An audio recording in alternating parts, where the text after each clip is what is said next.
Sim, sim. Lé, mais uma vez, pessoal aí todos, vocês, desculpe, imensas desculpas.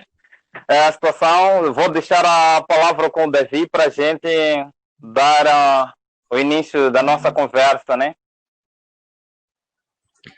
Então vamos lá.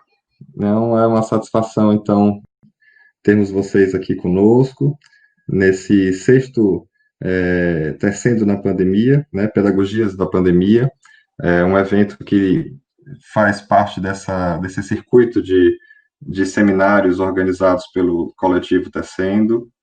É uma alegria estarmos aqui juntos, tá? Então, para esse nosso momento de hoje, eu e o Machai, a gente pensou num seminário barra sarau, né? Uma configuração que mescla o que seria um compartilhamento de alguns saberes, algumas ideias, algumas pistas para pensar a literatura na relação com a educação, sobretudo ligado a esse entrelaçamento da literatura moçambicana e brasileira, mas também um espaço em que a gente pudesse compartilhar escritos autorais ou escritos de literatura lusófona, sobretudo Moçambique e Brasil, entre a gente, tá bom?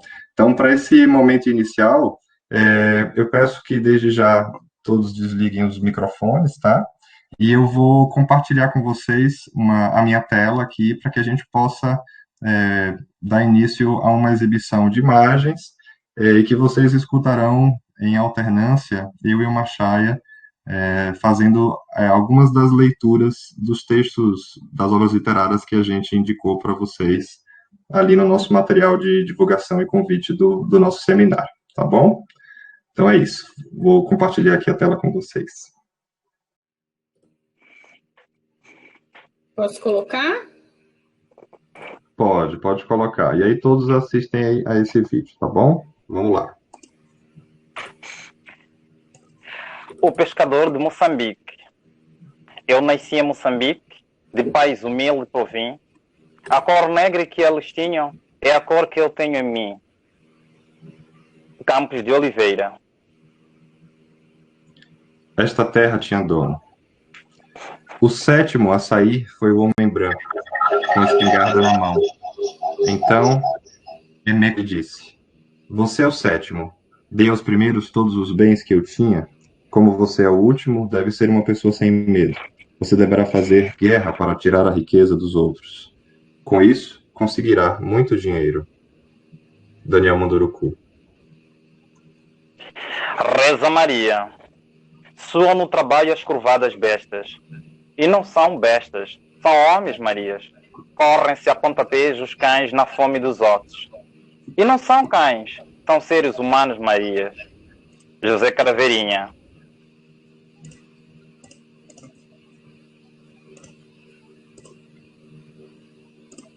Olhos d'água.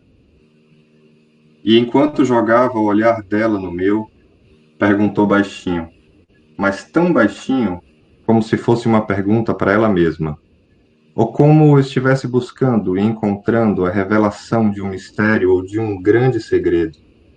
Eu escutei quando, sussurrando, minha filha falou: Mãe, qual é a cor tão úmida de teus olhos? Conceição Evaristo. A saia almarrotada. Na minha vila, a única vila do mundo, as mulheres sonhavam em vestidos novos para saírem, abraçarem pela felicidade. Mas que a felicidade estava sempre fechada. Nasci para cozinhar e pronto. Ensinaram-me assim desde pequena. Me acordo. Roteiro do silêncio. Tive casa e jardim, e rosas no canteiro, e nunca perguntei ao jardineiro o porquê do jasmim, sua brancura, o cheiro, e o da Hilst.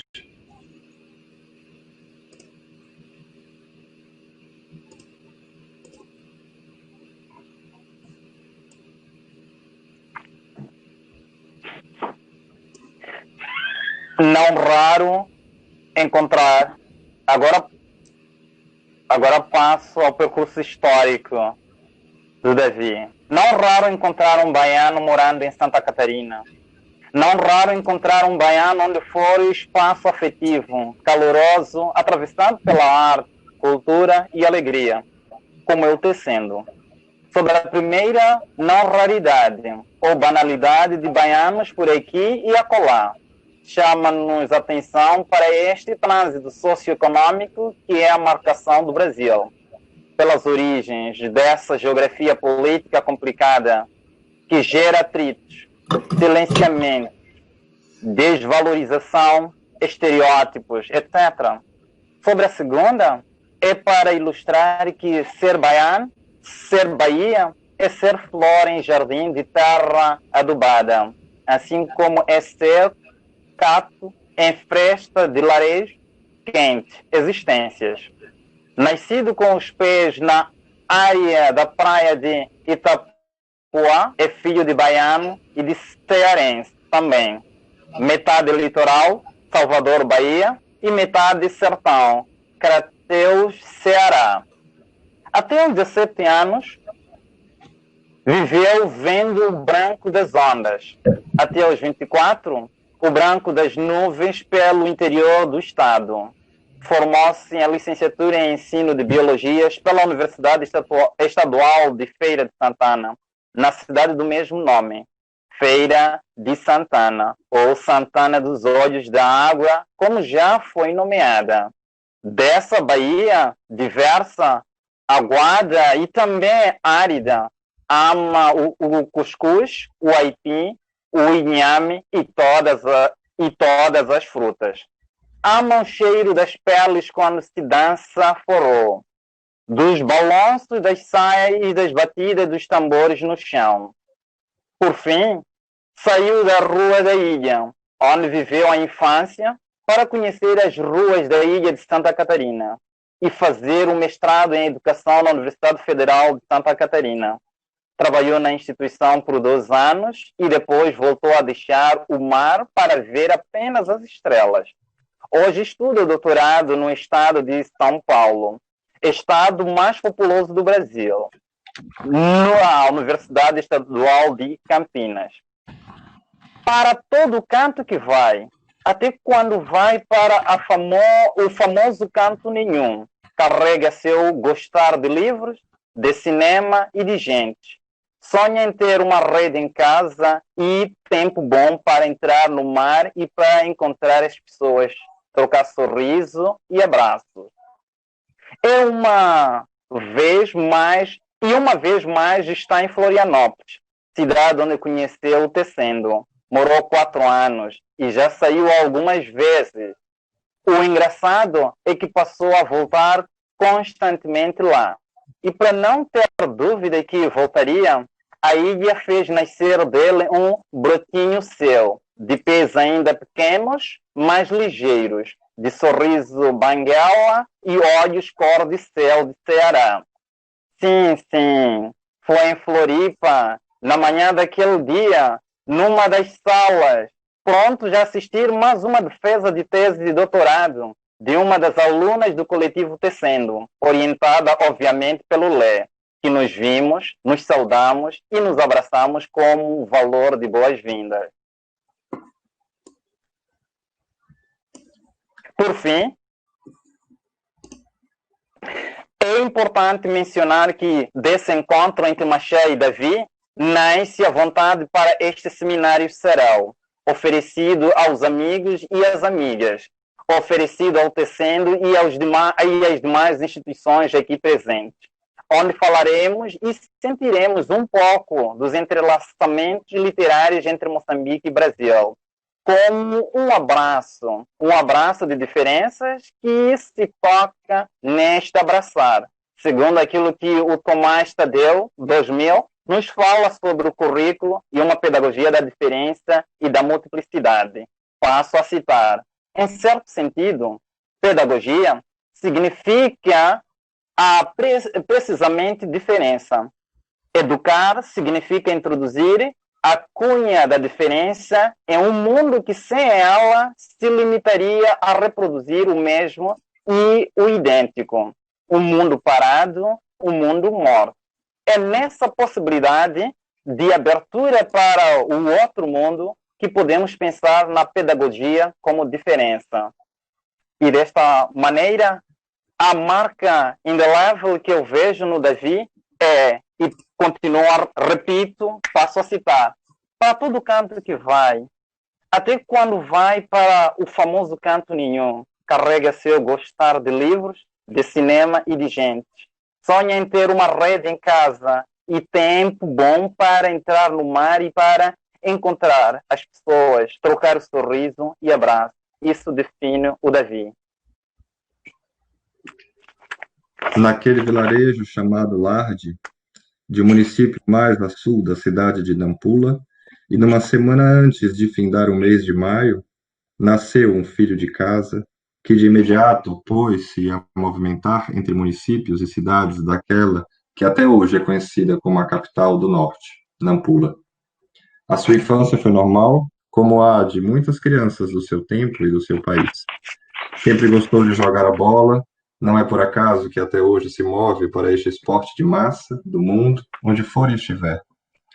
Agrega no seu gosto o teatro, os shows ao vivo e o cinema. Gosta de caminhar, até por vezes infinitamente. Como disse, o princípio da movimentação de caminhar data de muito cedo. Saiu de sua terra natal, andou por outras partes e cidades do seu país, e como se diz que o bom filho sempre volta a casa, voltou. Agora regressou, dando a continuidade dos seus estudos, do nível médio até concluir a graduação em ensino de português da Universidade Pedagógica. Esteve em Nampula, a sua cidade natal. Percorreu por vários caminhos, labirintos e esquinas da cidade, naquela que é carinhosamente chamada de Terra das Mutianas Oreiras, mulheres bonitas, do muciro, da chima de caracata, polenta de mandioca, com papai, peixe característico da região, e das pequenas montanhas. Tendo nascido na região litorânica, na costa, viu-se migrado para a cidade de Quelimane, que também é litoral, e é a capital do estado da Zambésia, na região central de Moçambique, onde trabalha até hoje numa das universidades locais. Nesta cidade, fez amigos, colegas e conhecidos, degustou e tem degustado as delícias da região, desde a mucapata, a galinha azambésia, até os nheures. A partir de sua cidade profissional, Quelimane, continuou a estudar, meses e anos de viagens. Concluiu o mestrado na Universidade Pedagógica de Maputo, cidade capital dos seus pais, cidade capital do país, Moçambique. Continuou a sonhar em dar continuidade com seus estudos. Foi daí que rumou desde o Oceano Índico, com as suas águas quentes e atraentes, de outro canto do mundo, ao Atlântico, de águas frias, geladas, mas doces. Chegou ao Brasil, sim, em Florianópolis, para cursar o doutorado na UFSC, onde vai caminhando, movimentando-se, conhecendo as maravilhas locais, até que esta maldita, terrível e invisível pandemia nos chega. Enquanto estiver na terra do samba e das mulheres bonitas, tem degustado com frequência um pastel de frango, suco de cana, arroz com feijão, que é um dos pratos fundamentais no Brasil, e que se come bastante na cidade de Quelimane, em Moçambique. Este é o percurso histórico e acadêmico de Machaia Mualaca, filho de pais humildes. Sim, foi em Floripa, na manhã daquele dia, numa das salas, prontos a assistir mais uma defesa de tese de doutorado de uma das alunas do coletivo Tecendo, orientada, obviamente, pelo Lê, que nos vimos, nos saudamos e abraçamos com valor de boas-vindas. Por fim, é importante mencionar que desse encontro entre Machá e Davi nasce a vontade para este seminário Sarau, oferecido aos amigos e às amigas, oferecido ao Tecendo e às demais instituições aqui presentes, onde falaremos e sentiremos um pouco dos entrelaçamentos literários entre Moçambique e Brasil, como em um abraço de diferenças que se tocam neste abraçar, segundo aquilo que Tomás Tadeu nos fala sobre um currículo e uma pedagogia da diferença e da multiplicidade, quando diz: em certo sentido, pedagogia significa precisamente diferença. Educar significa introduzir a cunha da diferença em um mundo que sem ela se limitaria a reproduzir o mesmo e o idêntico, um mundo parado, um mundo morto. é nessa possibilidade de abertura para um outro mundo que podemos pensar na pedagogia como diferença.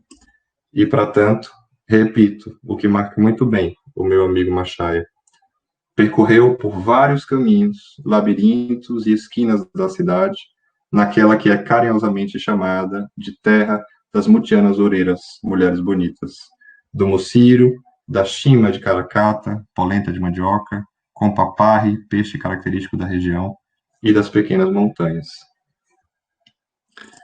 Nós agora, peço a Ali que feche o vídeo e gostaríamos de abrir para que todos e todas que se sentirem à vontade façam as suas contribuições, tragam as suas passagens literárias ou autorais e façam os seus comentários para a gente seguir com a nossa conversa. E agradecemos a atenção de imediato.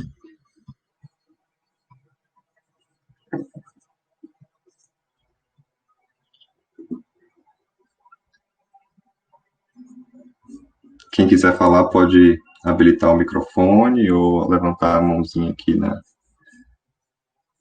no próprio programa.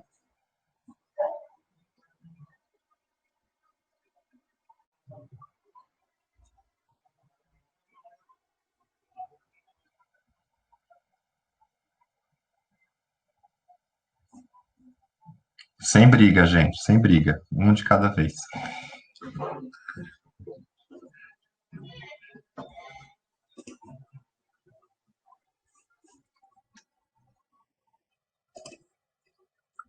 Se ninguém quiser começar comentando, falando, pode pelo menos fazer a leitura de algum fragmento de texto, né, que selecionou, o seu, de literatura lusófona para contribuir.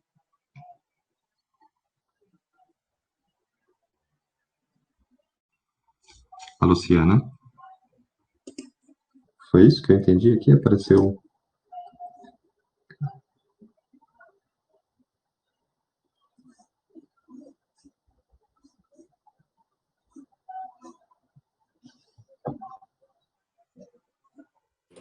Eu também vi a Luciana erguer a mão, mas não sei se clicou sem querer.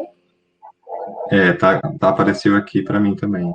Não sei se a Luciana gostaria de falar, Luciana? Cadê a Luciana? Já que eu abri meu microfone, posso fazer um comentário? Por favor, Ali, muito obrigado. Eu juro que eu fico, não, vou deixar alguém falar antes. Ninguém vai! Então, eu queria muito agradecer a seleção. Achei muito lindo, assim, os trechos. E eu gostei de dois, em particular, que foi Os Olhos d'Água, que me tocou profundamente, talvez justamente por ser mãe de uma criança pequena. E eu achei muito bonito, assim, como a autoria do Conceição Evaristo colocou essa realidade dura, assim, dessa mãe, dessas crianças, através dessa relação com o olhar, assim. Eu achei delicado, criativo, achei muito bonito. Eu gostei muito de conhecer esse texto, agradeço. E eu gostei muito do Munduruku, é assim que fala, Daniel, Munduruku? Munduruku. Foi uma coincidência, né? Eu não sei se vocês já tinham divulgado a fala de vocês, e eu comecei a me inquietar sobre por que a humanidade ocorre essa exploração, né? E aí eu fiquei pensando, como é que é para o indígena, que é um povo que é tão perseguido e silenciado, os povos originários em geral, né? Como a Sheila bem lembrou ali no nosso grupo do Tecendo, como é que é para eles essa visão da ganância, né, humana? Porque a gente tem falado tanto de desumanização, mas somos todos humanos, então como se colocasse a humanidade em escalas diferentes, e aí fiquei muito curiosa. E aí vem esse texto, né, que dá uma explicação também muito próxima a outras religiões, né, tipo como se fosse explicar o desconhecido a partir de entidades. E aí ele também me toca, porque ele termina, eu não sei, porque é um livro, né, não sei se tem uma continuação, mas o trechinho que vocês recortaram mostra que é isso, que o último homem não sobrou nada para ele, então só restou ter medo e ser ganancioso, não ter medo e ser ganancioso, né? Dizimar para que ele possa ter algum poder, assim. Então foram os dois textos que me tocaram muito, assim. Que vem mais acho que vem da literatura brasileira, acho que eram os trechos do... Sim, Sim, da literatura brasileira. Isso. Exato. E queria elogiar essa performance, eu achei tão delicado, assim, vocês... Eu fiquei muito curiosa, se cada um escreveu de si, ou vocês conversaram e um escreveu do outro. Fiquei muito curiosa sobre isso, e achei muito delicado se colocar dessa maneira, assim, se apresentar, mesmo que cada um tenha escrito de si, mas a leitura ser feita pelo outro. E eu acho que eu fiquei pensando sobre isso da temática de entrelaçar, né? Quando você Uhum. entrelaça, a importância de falar desse lugar, assim. Porque na pesquisa a gente tem tanto um distanciamento, mas é esse distanciamento que acaba deixando tudo muito homogêneo, né? E quando você se coloca assim e enaltece as diferenças, esse lugar específico de fala se valoriza, né? Esse lugar tão único. E aí fica mais heterogêneo, assim. Então, eu achei bem bonito essa maneira de se colocar. Queria agradecer pelos textos, né? E essa maneira, e essa temática, assim. Acho que eu abriria falando isso. E aí, com essa curiosidade, assim, como é que foi se descrever. Enfim, obrigada. Excelente. Obrigado a você, Ali. Você quer falar, Machaia, ou eu falo? Fala tu, Davi. Tá bem, tá bem. Eu vou falar, primeiro respondendo as suas dúvidas com relação aos textos, Ali. Esse fragmento que eu trouxe do Daniel Munduruku, para quem não conhece, o Daniel Munduruku é uma liderança indígena, né?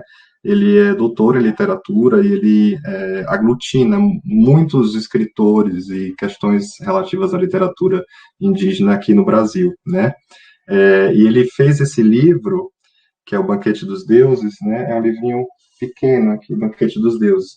E ele traz essa passagem, que foi a passagem que a gente selecionou, e eu encaro como literatura, ela, não só porque está contida nessa obra, né? Que é uma obra de entrevistas e ensaios, né?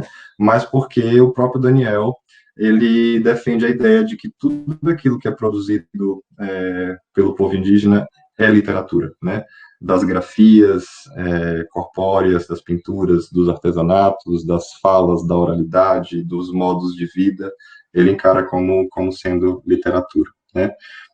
E ele traz essa imagem, né? Essa história do surgimento da humanidade a partir do povo Dessana, né? E aí, inclusive, foi uma das contribuições que a Sheila indicou, né? Do Jada Lisbel ali no grupo. Então ele traz essa ideia e é muito emblemático, assim, a gente ter selecionado, eu ter selecionado esse texto brasileiro, porque eu e o Machai, a gente definiu, já entregando um pouquinho das nossas seleções, critérios de seleção, que haveria uma ideia de o que teria antes da colonização, enquanto a colonização, e uma tentativa de reinvenção pós-colonizadora, né? Reinvenção de si e, enfim, de um nacionalismo necessário para uma reinvenção de si, depois dessa condição colonizada. E aí eu quis trazer esse fragmento do Daniel Munduruku justamente para pensar o surgimento da humanidade, né? Em que fica bem marcado, assim, se a gente pensar numa moral dessa literatura, que aquele que rouba do outro é exatamente porque não tem nada, né? Rouba porque não tem, né? Rouba pela falta, rouba porque deseja aquilo que não tem, né?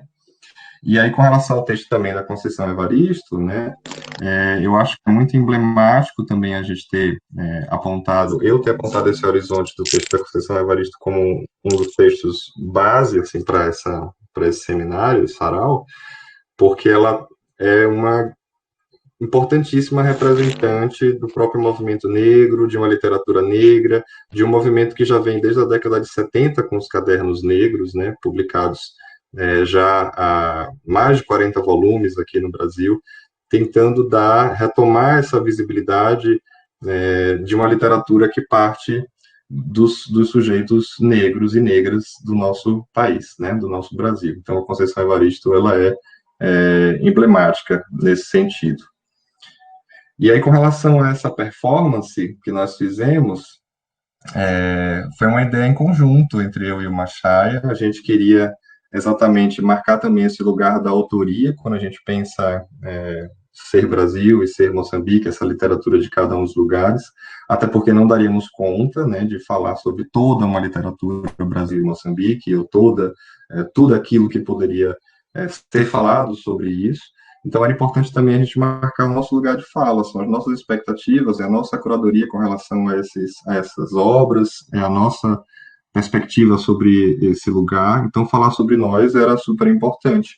E por que não fazer uma experimentação em torno do conceito de alteridade a partir dessa troca, né? Dessa troca em que o Machado escreveu o texto dele sobre ele, e eu escrevi o meu texto sobre mim, e a gente fez a nossa leitura, né, um do outro. E, curiosamente, assim, só a título de curiosidade, né, eu li o meu texto para o Machaia, né, e o Machaia também leu o texto dele para mim, e é completamente diferente os textos, as leituras de cada um dos textos, né, como a gente consegue entrar de um para o outro. Mas eu, particularmente, depois que eu vi o Machaia lendo o meu texto, né, eu me emocionei, assim, eu chorei, assim, de ouvir o Machaia lendo o meu texto. Assim, foi muito bonito, né, foi muito bonito. E que, de imediato, para mim, assim, enfim, marca uma alteridade muito, muito positiva, né, porque ele não tenta ser eu e eu não tento ser ele, não é isso, assim, a diferença tá marcada, é uma diferença pura, assim, nesse sentido, eu acho que foi interessante viver essa experiência, sabe? Foi interessante viver essa experiência. Também não quero entregar demais. Acho que é isso. Se o Machado quiser falar um pouquinho. Oi, Davi, que maravilha. Eu prefiro que a galera fale ainda e depois entro, hein? Estou a Tá, ver tá aí o bem. Lê bem atento, provavelmente levante a mão, né? Ele levantou aqui, levantou a mãozinha aqui. Sim, sim. Acho que ele, eu não sei a ordem, né? Se alguém puder me ajudar na ordem das falas, mas eu acho que é o Lê agora. Já anotei. Leandro, Douglas, Elisa e Giovana. Oi, gente, boa tarde. Também ficou um pequeno engasgo depois desse final, porque é muito bonito, muito emocionante que o Machaia trouxe para nós uma abertura nossa, né, enquanto grupo, com Moçambique, com a África, e isso é bastante emocionante. A gente tem muita saudade também dele, da sua presença sempre muito generosa e constante aqui entre nós. Então, essa saudade permanece mesmo com esse encontro, tá? Eu queria dizer isso. Eu pedi a palavra só para comentar um aspecto. Tem muitas coisas que dão vontade de falar, mas vou falar só de um por enquanto, depois quem sabe eu consiga falar de outro. Da dificuldade de encontrar referências de literatura moçambicana para trazer para esse sarau. Queria dizer isso inicialmente. Eu tenho uma seção aqui na minha casa, que nem fica aqui nesse quarto, fica lá na sala de literatura africana, e o que chega, e o que tenho lido um pouco mais recentemente, textos de escritores e escritoras africanos, e o que tem chegado no mercado editorial brasileiro com mais frequência, além do Mia Couto, né, mas tirando ele de cena, que já é bastante conhecido, são escritores, sobretudo, da Nigéria e da Angola, né, e muito pouco aqui entre nós, com grande circulação e grande presença de escritores e de escritoras moçambicanas. E mesmo quando chegam esses autores, que, sobretudo nigerianos e angolanos, né, sendo publicados, são de autores que estão em diáspora, né, são autores que estão escrevendo em inglês, que estão escrevendo porque moram nos Estados Unidos, porque moram na Inglaterra ou porque moram em Portugal. Então é só um detalhe muito interessante sobre essa circularidade dessa literatura, de como ela chega até aqui ao Brasil e como a maior visibilidade dela se dá por alguns países, por alguns mercados e por e ainda assim por escritores que têm uma formação e uma residência já fora um pouco dos seus países de origem, assim. Queria dizer isso. Aí, só para comentar um outro aspecto também, eu adorei também a seleção que vocês fizeram, eu gostei muito de ler esses autores que o Machaia selecionou, eu conheci através dele, já desde a sua chegada aqui, né, já tinha lido algumas coisas dele apresentadas através do Machaia. Esse livro, que é um livro que vocês nos indicaram, né, que saiu publicado em 2019, pela Malê, aqui do Rio de Janeiro, e por uma editora aí de Breira, né? Eu não tenho esse livro, mas eu tive acesso, eu li um dos contos dele, que é o Corte, do Rafael Galo, que é um texto muito lindo, assim, um conto muito bonito, no sentido de abrir para nós uma reflexão sobre como algumas questões relacionadas aos preconceitos nos atravessam nas nossas miudezas das nossas relações cotidianas, e como é importante a gente estar atento a esses atravessamentos, né? Então a literatura nos permite, né, esses contos, ela nos permite pensar um pouco sobre os nossos movimentos cotidianos e como, por sutilezas, às vezes, nós nos pegamos dentro de uma estrutura de preconceito. E acho que o conto do Rafael Galo, ele ajuda a gente a pensar isso. Depois eu posso trazer algum pedacinho dele, se vocês quiserem. Mas, enfim, eu falei que ia falar uma coisa só, falei duas. Mas tudo bem. Obrigado, tá? Obrigado a você, Lê. Acho que sou eu agora, né? Douglas. Bem, boa tarde aí para todo mundo, seja aqui no Brasil, seja em outros países aí, acompanhando o Tecendo. Dizer que é um prazer ouvir o Machá e o Davi aí nessas suas incursões poéticas, né?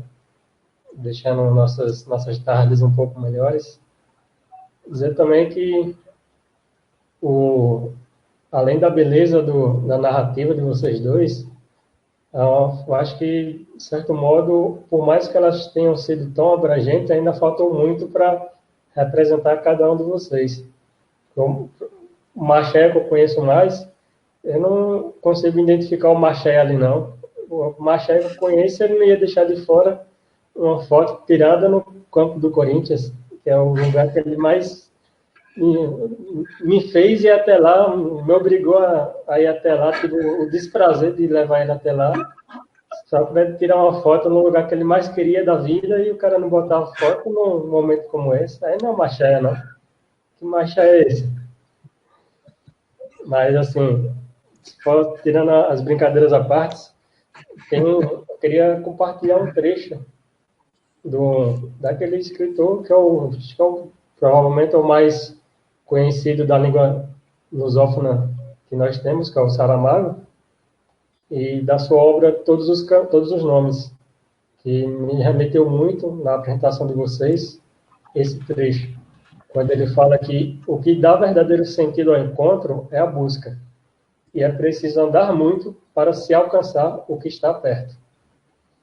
Então, acho que tanto a fala do Davi sobre o Davi, como a do Maché sobre o Maché, de certo modo, vai muito nesse caminho, nesses encontros, nessas buscas, nessas andanças. Eu acho que vai... O que representa muito de vocês, eu acho que é isso, esses processos.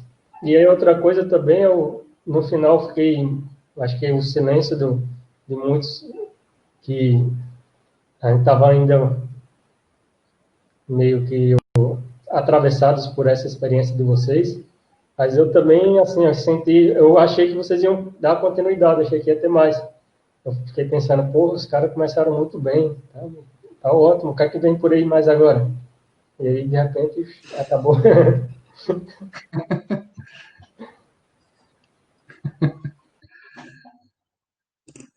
Muito legal, Douglas. Obrigado. Obrigado mesmo. Machai, quer comentar alguma coisa? Por que não colocou a foto do slide? Posso. Só vou pedir uma coisa, Davi. Eu sei que é usar anfitrião, mas às vezes desliga o microfone para não haver interferência. Certo. Tá. Obrigado. Aí, assim, com a fala de vocês, como iniciar? Primeiro, Lê, que enfatiza essa situação, que traz a dificuldade de encontrar a literatura africana, principalmente no Brasil. Concretamente a literatura moçambicana. Tem muita razão de ser e estar isso. O que acontece normalmente? Nós, é verdade que alcançamos a independência em Moçambique, quando falo nós, alcançamos a independência em Moçambique, mas muita coisa que se produz está atrelado à metrópole até agora, está atrelado a Portugal. E quando temos textos, primeiro direcionamos a Portugal, só depois, e Portugal é daqueles países que alguns também já sabem aqui no grupo, não disponibiliza muitos os textos, então são alguns textos dispersos. Se é que vem até o Brasil, são pessoas como Miyakoto, que tem esta situação desde muito cedo de intercâmbio por aí. De facto, há esta situação que pode vir a melhorar. E este pode ser um começo, não como minha obrigação, mas provavelmente uma maneira de vocês conhecerem que existe em Moçambique e existe muita literatura. Como disse o Davi logo no começo, que tentamos, a partir desses textos, trazer o antes, 3 momentos fundamentais de cada um dos nossos países. Para o caso concreto de Moçambique, o antes da independência, o antes da colonização, vem aí com Campos de Oliveira a falar deste mar, deste Oceano Índico, que está em toda a faixa do litoral de Moçambique, e depois vem uma segunda fase, onde Moçambique passa, ou grande parte dos moçambicanos em Moçambique passam por situações embaraçosas pela colonização, mas não deixou de existir pessoas que ousaram escrever, mesmo escondendo os seus manuscritos na altura, porque José Craveirinha às vezes não assinava assim, e outros escritores também que existiram, eles iam escrevendo, e este texto principalmente, o que ele faz? Faz uma dedicação, faz dedicação à mulher. A mulher, por acaso, também chamava-se Maria, então dedica isso, mas pelo aquele sofrimento, uma maneira de súplica, de bons momentos virão para Moçambique, que bons momentos seria o alcance da independência. É a partir com este alcance da independência que vem outra geração de escritores em Moçambique, onde Miyakoto é o escritor na atualidade, o mais conhecido, o mais interpretado, né? Mas existem outros. Por exemplo, Luís Bernardo Uana. Não se fala muito da literatura moçambicana e em Moçambique, sem mencionar Luís Bernardo Uana, com seu texto Nós Matamos o Cão Tinhoso, que rompem com o sistema colonial para assegurar este outro sistema, que essa que o Davi avançou, que se chama da reinvenção, esta reinvenção. Então, muitos outros poderíamos falar assim. E viemos, na fase final, também trazer esta situação. Não basta ler os textos já escritos, mas trazer este processo de entrelaçar Moçambique e Brasil, entrelaçar o tecendo, entrelaçar a UFSC e as universidades, ou a Universidade Pedagógica, agora a Universidade de Licungo, em Moçambique, entrelaçar o Davi e o Machaia. Por isso fizemos esta busca e esta reviravolta, um dos dois. É mais ou menos assim. Quanto ao Douglas, eu só quero pedir perdão ao Douglas, mas eu não podia ir passar por São Paulo e não ir para Itaquera, né? Aquilo que é aquele time que tem o maior adepto, né? E perdão, mas está aí a UFSC, que é o nosso lugar de encontro, uma foto está ali, é essa que nos marca da identidade. E agradeço bastante o seu texto de José Saramago. Nossa, tocou-me bastante. É tudo. Davi? Alô? Alô? Fique à vontade, pode falar. Pode falar, Calife, estamos te escutando. Muito obrigado, muito obrigado. Primeiro gostava de parabenizar, né? Perdão, Calife, só um momento. Talvez adiantar uma coisa em que o Calife que agora vai falar, ele é graduado em ensino de português pela Universidade Pedagógica e está fazendo uma segunda graduação em Direito, está em Moçambique. Ele depois vai explorar isso. E do outro lado também temos o Nildo. O Nildo é graduado em ensino de português, agora faz o doutorado em Linguística, na área de Linguística, na Universidade de Porto. Ele também terá o privilégio de falar. A palavra é sua, Calife. Muito obrigado, Dr. Machaia. Bom, Em primeiro lugar, gostaria de parabenizar os dois oradores, né, pela iniciativa que tiveram dos textos que nos trouxeram. Dando aquilo que é a minha contribuição em relação à questão da literatura moçambicana, bem disse muito bem. Houve aqui essas várias facetas, né, que permitiram com que a literatura moçambicana pudesse ter uma outra visibilidade. Talvez um comentário que eu gostava de fazer em relação à dificuldade da questão das obras, né, no Brasil. Como disse o Dr. Machado, eu acho que isso tem a ver mais com a questão da gênese, não é? Da questão da colonização que Moçambique teve. Como se sabe, a maior parte dos nossos textos que são escritos em Moçambique, eles têm essa componente da censura. E a componente de censura não é de hoje, ela vem desde longe, não é? Nós sabemos e reconhecemos que quando da luta de libertação nacional, vários escritores encontraram dificuldades imensas para divulgar aquilo que eram os seus textos, não é? Falamos, por exemplo, da Noemia de Souza, não é? Tanto é que o Dr. Machado falou de Campos de Oliveira. Aliás, o Campos de Oliveira é tido como o primeiro escritor em Moçambique, não é? Por causa mesmo por causa desta componente da componente marítima da província de Nampula. Foi de lá onde ele começou a escrever os seus primeiros textos. Agora, em relação à questão do Mia Couto, por exemplo, Mia Couto tem essa visibilidade a nível mundial, calhar foi mais por causa da questão da mestiçagem, né? Da miscigenação. Como sabem, a maior parte dos escritores que mais se evidenciaram na altura da colonização eram mestiços, porque eles enveredavam essa questão da educação e da instrução. Ou seja, os que passavam até uma certa classe, na sua maioria, eram mestiços. E são esses que tinham o poder da escrita e conseguiam, de certa forma, desenvolver uma escrita no sentido de entrar em contato ou então reivindicar de certa forma. Se nós repararmos a Mia Couto, por exemplo, ou seja, José Caraveirinha foi um mestiço. Então, ele bebeu muito do núcleo dos estudantes de Moçambique, acho que foi a NESA. Então, foi de lá que ele conseguiu desenvolver essa técnica, essa arte da escritura. Então, queria desde já, como disse o Dr. Maché, eu neste momento estou a frequentar o curso de Direito, porque a questão da língua é importante, sim, mas eu decidi abraçar uma outra área e fico feliz em participar nestas lives. Sempre que possível estarei aqui presente para dar o meu contributo. Muito obrigado.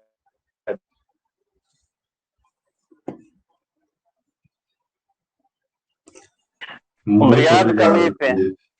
Muito obrigado, Calife. Eu queria, antes de passar para a próxima participante, eu queria só fazer uma complementação e referência àquilo que o Lê já trouxe. A gente não pensou, em hipótese alguma, assim, se demorar no texto de apoio que a gente encaminhou, né, junto com o convite, que foi esse mencionado pelo Lê, que é o do Wagner Amaro, para que a gente pudesse também ter mais tempo para que as conversas acontecessem e que a gente pudesse também compartilhar as nossas obras literárias que a gente gostasse e tudo mais. Mas eu deixo como indicação, né, repito, que o texto de apresentação, isso aqui é um texto que reúne contos de escritores e escritoras brasileiros, contemporâneos e moçambicanos. Então, é um material interessante justamente para ambas as nações, para que possam conhecer escritores daqui e de lá, né, de Moçambique, de Brasil e vice-versa, né, a partir dessa reunião. E foi uma reunião feita por duas pessoas, né, que é o Wagner Amaro e também o Dani Mambiri, né. Então, houve essa parceria e cada um escolheu os escritores e as escrituras contemporâneas para apresentar. E aí o texto de apresentação, que é escrito pelo Wagner Amaro, ele traz um breve histórico sobre o percurso da própria literatura em Brasil e em Moçambique, e nos ajuda a pensar um pouco e conhecer um pouco sobre essas dinâmicas, né, de período histórico enquanto colônia, da resistência que acontecia, resistência literária que acontecia nesse período em ambas as nações, da influência que uma e outra nação tiveram para a constituição, para a configuração da sua literatura, enfim, um pouco desses três eixos que eu e o Machado tentamos abarcar na escolha das nossas obras selecionadas, um pouco contada aqui nesse texto de apresentação, com mais nomes e citações, que serve para complementar essa nossa discussão, tá? Agora eu passo a palavra para quem agora? Desculpa. Elisa.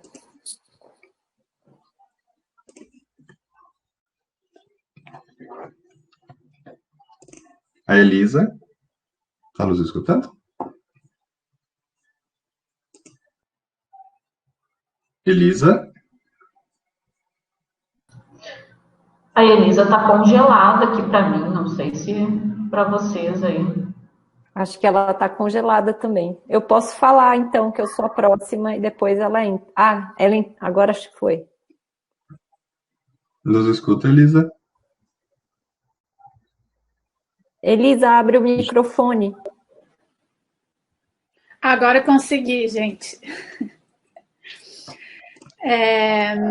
Primeiro, obrigada, né? Muito gostoso ouvir a fala do Davi e a fala do Machaia, correndo o risco, né, de trazer essa escrita autobiográfica, que eu acho que é uma escrita que sempre nos coloca numa posição arriscada e, por isso, tão interessante, né, de abertura para o encontro e de implicação no discurso.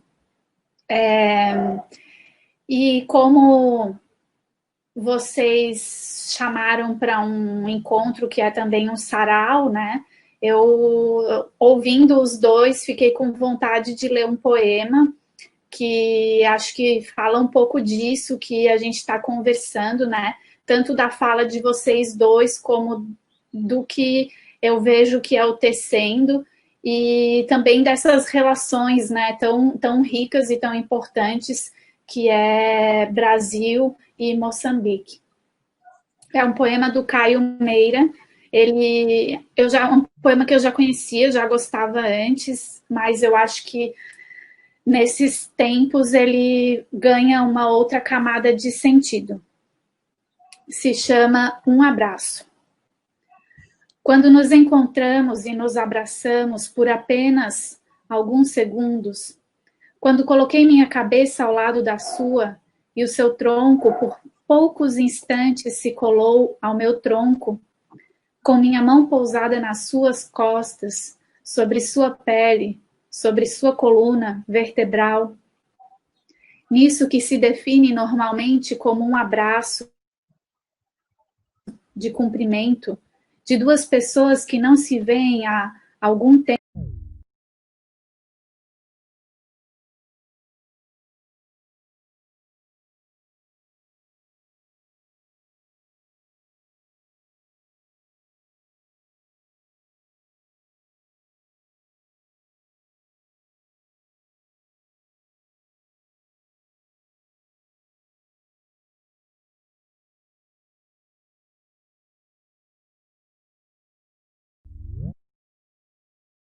Envolve meu tronco no seu tronco, de onde brota o seu corpo, de onde nascem os seus membros, e por onde circulam fluidos e voltagens elétricas em rajadas ínfimas, regulando tônus que dá integridade ao seu corpo, que faz com que o seu corpo esteja de pé.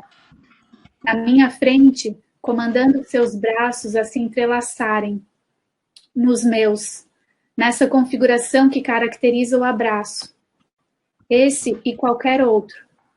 Nesse abraço em que nossos corpos se tocaram e que, por parcos segundos, senti, sob a minha mão, suas costas, sua espinha dorsal e suas costelas sob meus dedos, em que senti ou intuí que seu coração batia ali dentro, comandando a maquinaria do seu corpo, impulsionando sua vida, pensamentos, sonhos, memórias, a prosseguir no dia, no tempo, sob a minha mão espalmada em suas costas, sob a pressão delicada ou dedicada dos meus dedos, o arcabouço que protege sua vida, a vida que circula em seu tronco, por míseros instantes colado ao meu tronco, quando seus seios se colaram ao meu peito, quando seu coração se aproximou do meu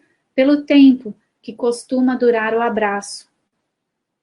Na duração dos braços e do tronco, na duração do corpo, da mão espalmada sobre suas costas, no tempo nem imenso e nem ínfimo que perdurou, nesse abraço em que se abraçaram as vidas, os sonhos, os pensamentos, os sorrisos entrelaçados, como os braços, como os troncos aproximados, unos, quem sabe, durante um espaço de tempo incomensurável, eu diria, mas efetivamente sentido pelo corpo e transmitido pelos meios elétricos e químicos ao lugar em que se dá a geração destas palavras, em que brotam as ideias que se armazenam e perduram no meu corpo.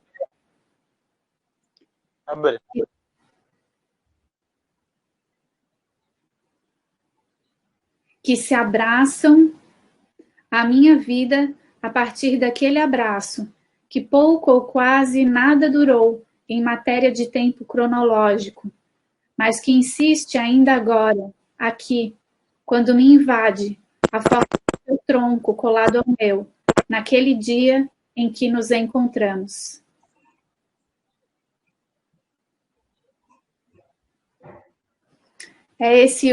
A finalização do texto de vocês me fez lembrar muito desse poema, né? Quando vocês relatam esse momento do encontro e do abraço e das boas-vindas, e que, de alguma maneira, se replica agora aqui nesse encontro, né?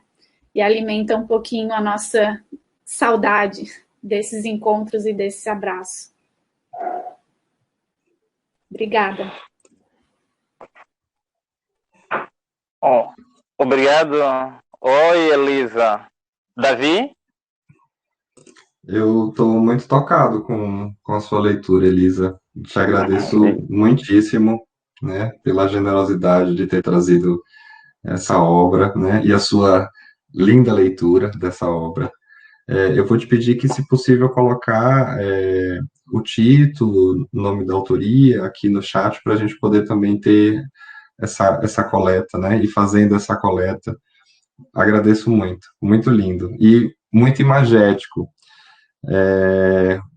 Me chamou muita atenção no escrito do Machaia, queria compartilhar isso com vocês, quando ele fala sobre os adjetivos que ele escolhe para falar sobre esse momento, né? O terrivelmente, a pandemia, aquilo que nos assola nesse momento, e que no final das contas é isso, tentamos fazer um movimento de abraço, né, de entrelaçamento, diante de uma impossibilidade de abraçar, né?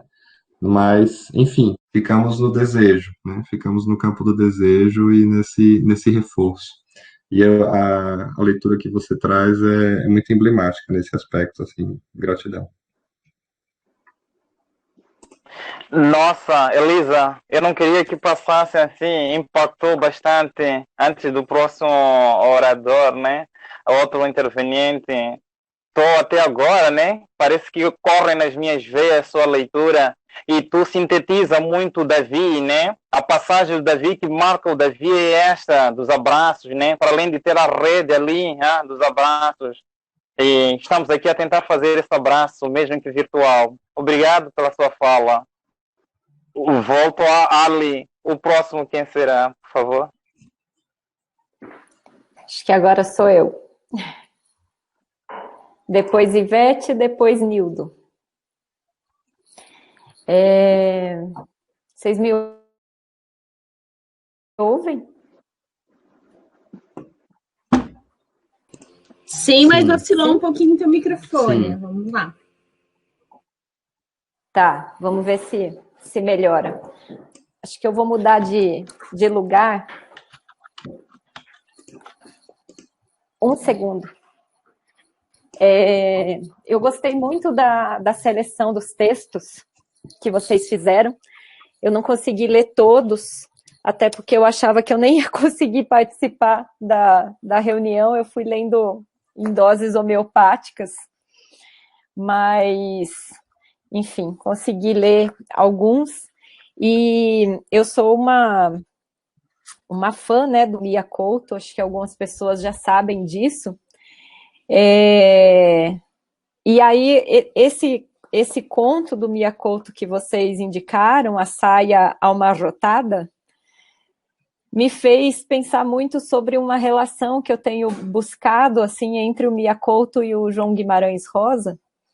E o Mia Couto foi um leitor de João Guimarães, né? Então, nesse texto de apoio que vocês falam, diz, né, alguns dos escritores brasileiros que o Mia Couto leu, o Jorge Amado, João Cabral de Melo Neto, Manuel Bandeira, e ele fala muito sobre o impacto da obra do João Guimarães Rosa na vida dele, principalmente o Grande Sertão Veredas, né? Tanto que é interessante que há 2 anos atrás, quando o Grande Sertão Veredas foi relançado, né, pela Companhia das Letras, o convidado para essa festa, né, de relançamento foi o Mia Couto. Então, ele que esteve nos eventos oficiais de lançamento do livro, né, bem interessante. E eu achei esse texto, assim, com várias relações entre esse texto e A Terceira Margem do Rio. Então, eu destaquei alguns trechinhos aqui para poder pensar isso, né, com vocês, quando a moça fala do tio que fez um barco, né? E aí eu peguei esses 3 trechos para ler. Como o barco do tio João, que ele construiu de maneira verde. Todos teimaram que era desapropriado o material. Um arco nos ombros foi sua resposta. João convocou toda a vila para assistir à largada do barco. Dessa vez, até eu desci aos caminhos. Mal se barrigou nas águas do rio, a barcaça foi engolida nas funduras. Isso aqui é bem bonito, né? Lembra muito aquela imagem e aquele trecho, né, da Terceira Margem, quando o pai escolhe um tipo de madeira, o pai, né, do menino, escolhe um tipo de madeira, né, para poder fazer a canoa dele. E várias pessoas vão até a beira do rio naquele dia da despedida, né, dele, que entra para o rio e durante algum tempo ainda consegue vê-lo, né, entre uma margem e outra, mas depois nunca mais, né, ele aparece. Aí o segundo trechinho, que é muito bonito, ela diz: agora a saia de roda era o barco na fundura das águas. Uma tristeza de nascença me separava do tempo. As outras moças das vizinhanças comiam para não ter fome. Eu comia a própria fome. Esse trecho me lembrou muito as falas do filho, né? Que sente aquela tristeza profunda do pai e ele alimenta essa tristeza e essa saudade levando os alimentos na beira do rio e escondendo naquela toca, né? De certa forma, ele acha que alimenta o pai, alimentando-se também dessa saudade e desse desejo, né, de ter o pai de volta, né? E, por fim, o terceiro pedacinho que eu destaquei para ler foi: a meu tio, certa vez, ousei inquirir: quando secar o rio, estarei onde? E ele me respondeu: o rio vive dentro de si, o barco é que secará. Isso é muito bonito, né? Então, essa imagem de que o rio vive dentro, né? Então, estamos sempre à deriva entre essas margens, entre o tempo, entre os rios, entre esses oceanos, né, que nos distanciam de Moçambique, mas que, de certa forma, também nos aproximam, né, pela nossa língua, pela nossa colonização, pela nossa irmandade, né? É isso. Obrigada, viu, pela proposta de vocês.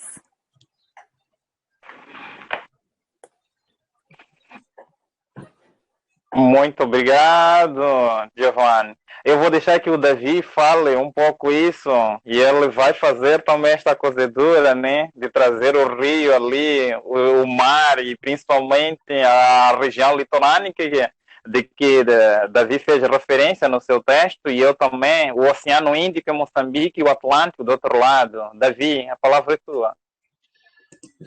Muito obrigado, Gil. Muito lindo assim a seleção de passagens que você compartilhou, né? E na sua voz ainda mais bela. Agradeço. Eu acho que é muito importante a gente manter essa dimensão poética e imagética do rio que corre dentro de nós, assim, porque isso nos garante um contínuo que as fronteiras não comportam, né?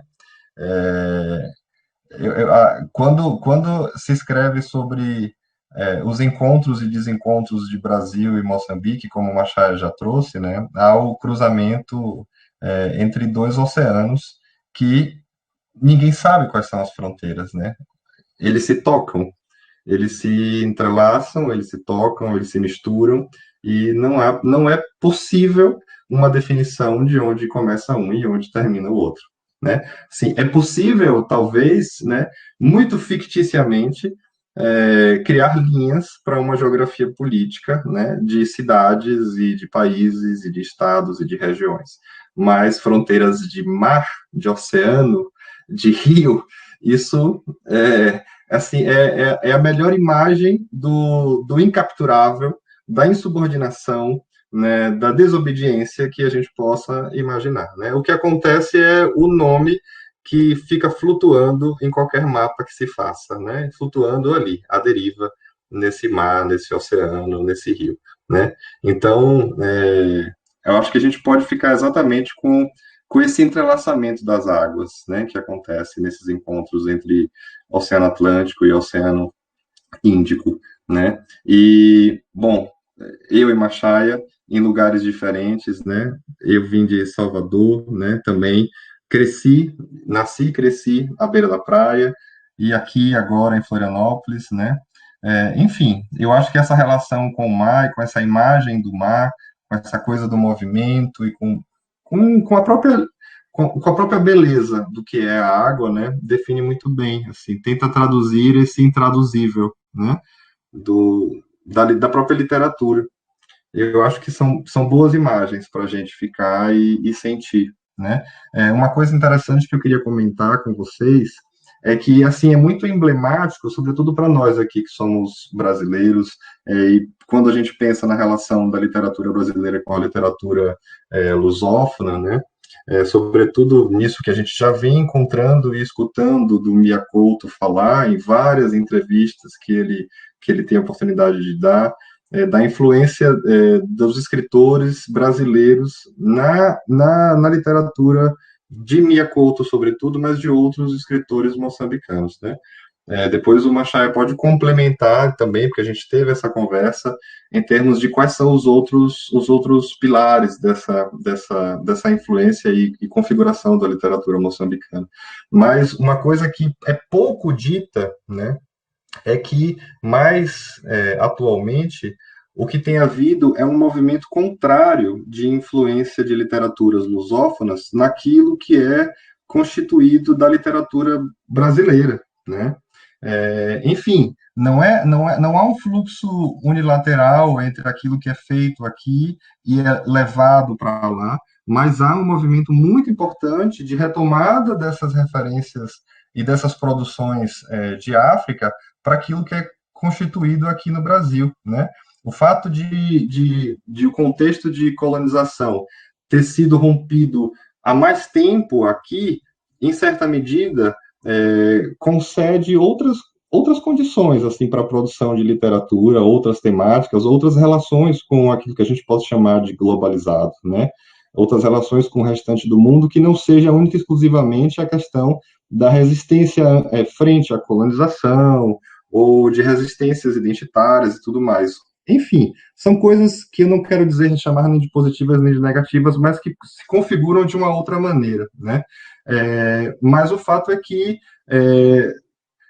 há sim um movimento muito forte, né, e a própria Conceição Evaristo fala bastante sobre isso, né, e outros movimentos importantes na nossa contemporaneidade, como pensar as questões étnico-raciais para a educação, ou pensar a educação antirracista, ou pensar a educação afrocentrada, que sustentam, já pensando nessa relação entre literatura e educação, sustentam e apostam na importância de retomada e de consumo e de acesso de literaturas lusófonas africanas aqui no Brasil, para esse movimento contrário, né?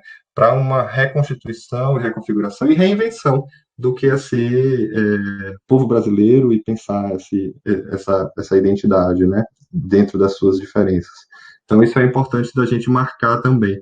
E aí eu queria também, só para encaminhar nesse mesmo assunto, já que eu e o Machado a gente combinou que essas conversas mais teóricas surgiriam à medida que a gente fosse conversando com vocês, eu gostaria que ele complementasse essa noção que muitas vezes é reduzida, né? É empobrecida de que a literatura moçambicana tem como base a literatura brasileira e se ela perde de vista que existem outras referências que são muito importantes para a sua configuração, né?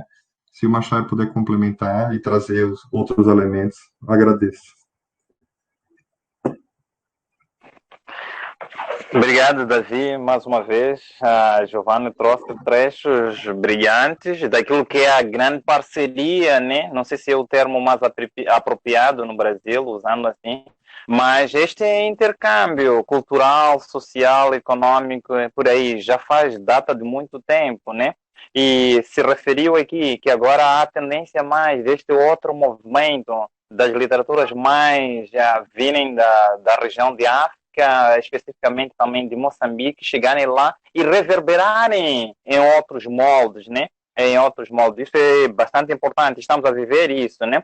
Aliás, a nossa conversa hoje também é uma oportunidade disso, de saber que, afinal de contas, existem outros moçambicanos, existem outros textos da literatura moçambicana e assim vamos. E é essa. A questão não é de ter vencedor, mas saber que, afinal de contas, os eixos, a potência cultural é importante e dentro dessa potência cultural nós sempre temos que nos fazer viver com o eixo de respeito, da alteridade e das outras componentes de convivência amena na contemporaneidade. É mais ou menos isso que eu queria trazer, para não alongar, e depois, com o andar do tempo, provavelmente passamos para o próximo interveniente, não sei. Machai, eu só queria saber se você poderia comentar um pouco sobre essas outras bases de influência da literatura moçambicana para além do Brasil, né? Um pouco daquela conversa que nós tivemos em termos de... O Lê já trouxe também, sim, né? Essa circunstância de diáspora e também da influência de outros países enquanto Europa, enfim, se você puder complementar, que eu acho que são saberes importantes.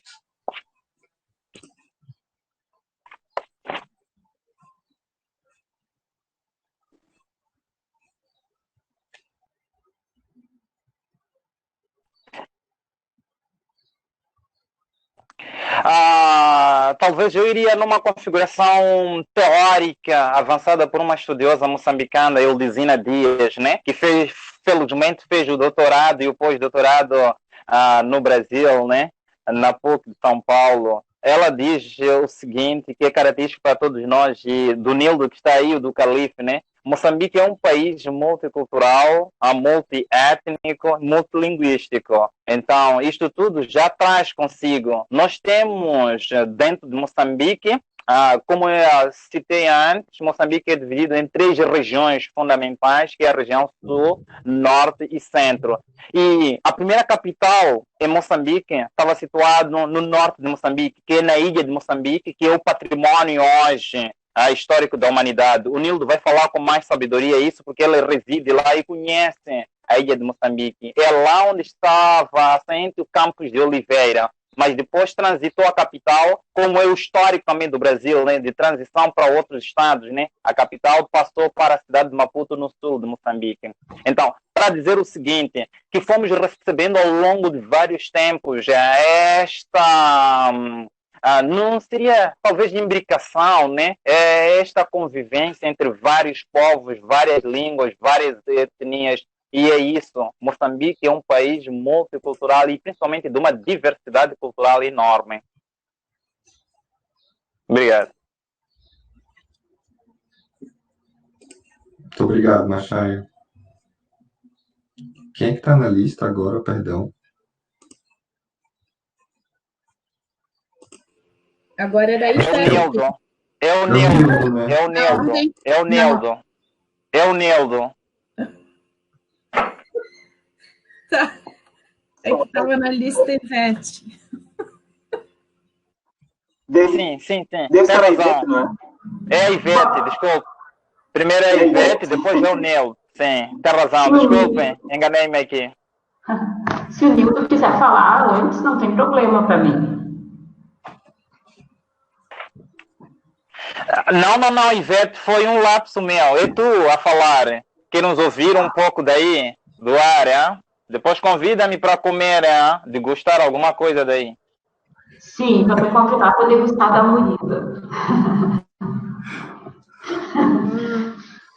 É bem pimentosa. Saudade de ti, Machaia. E de todos vocês. Vocês me ouvem, né? Bem? Então tá. Sim, Ivete, pode falar. Te ouvimos. Então tá, então vou falar. Bom, primeiro queria dizer que eu fiquei emocionada com a abertura de vocês, né? Nossa, me emocionei ouvindo os escritos, né, que vocês fizeram e a forma como vocês se apresentaram, assim. Foi muito legal, parabéns. Bem envolvente, né? Acho que nos envolveu a todos.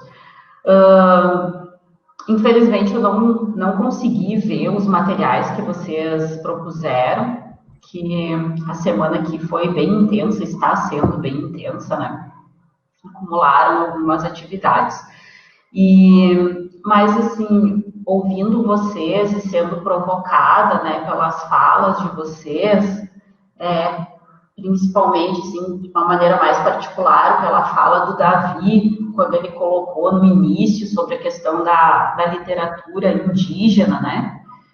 Que a literatura indígena é a literatura feita pelos indígenas, e a literatura feita pelos indígenas é oral, né? É muito representada pela oralidade, pelas suas histórias, que são transmitidas oralmente, né? E que são, dessa forma, conservadas, mantidas dentro da sua cultura, né? E isso, como vocês sabem, né, não é novidade, vem sendo perdido, né, ao longo da história, cada vez mais, quanto maior o contato dos indígenas com os não indígenas, né, maior é essa perda, né? A perda da língua, a perda das histórias tradicionais e dentro das próprias comunidades, né? Então, provocado por essa questão trazida pelo Davi, né? Não sei se é uma questão, mas foi uma fala que me provocou. Eu resolvi trazer para vocês, fazer uma leitura de uma pequena história indígena, que ela é uma história que ela foi coletada, na verdade, por um orientando meu, o Juscelino Viriato, que ele é um professor indígena, e ele está fazendo a coleta de histórias tradicionais dos povos indígenas Macuxi e Wapixana, né, que ele é morador da comunidade Manauá, daqui de Roraima, né, localizada próximo ao município de Bonfim, e nessa comunidade vivem povos da etnia Macuxi e da etnia Wapixana. Então, ele está fazendo a coleta de algumas histórias orais para registrar, né, essas histórias e também depois tornar elas parte dos materiais pedagógicos dessas escolas, né? Para que isso não se perca dentro da comunidade, para que as crianças possam, né, conhecer as histórias do seu povo.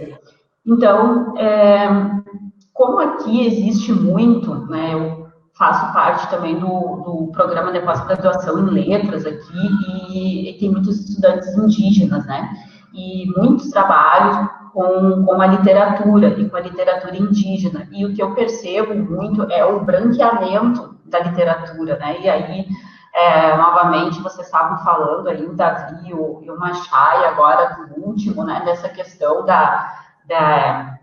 nesse respeito às identidades, né?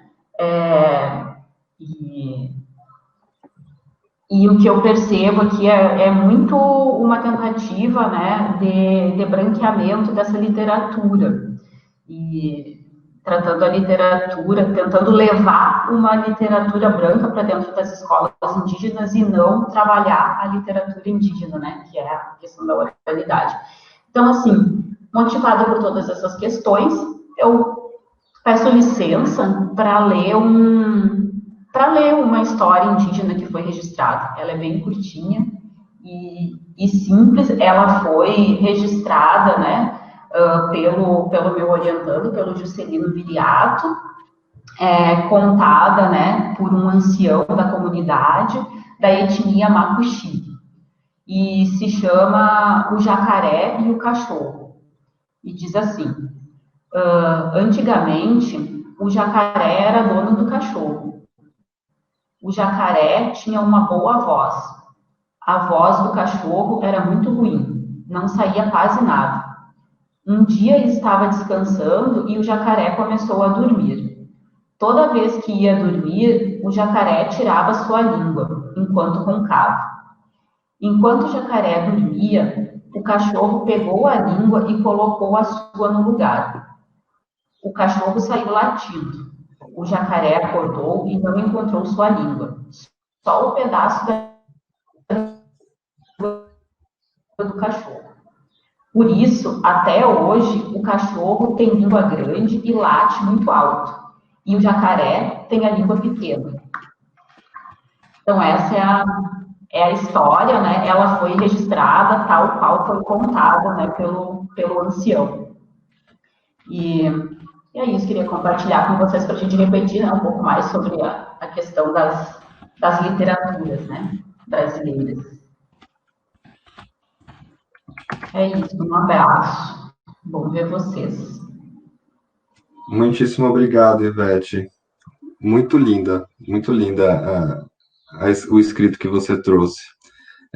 Peço também que você deixe aqui registrado para nós no chat, tá? As indicações de autoria. Muito legal, muito bom. Queria passar a palavra para o Nildo. Acho que é ele agora, né?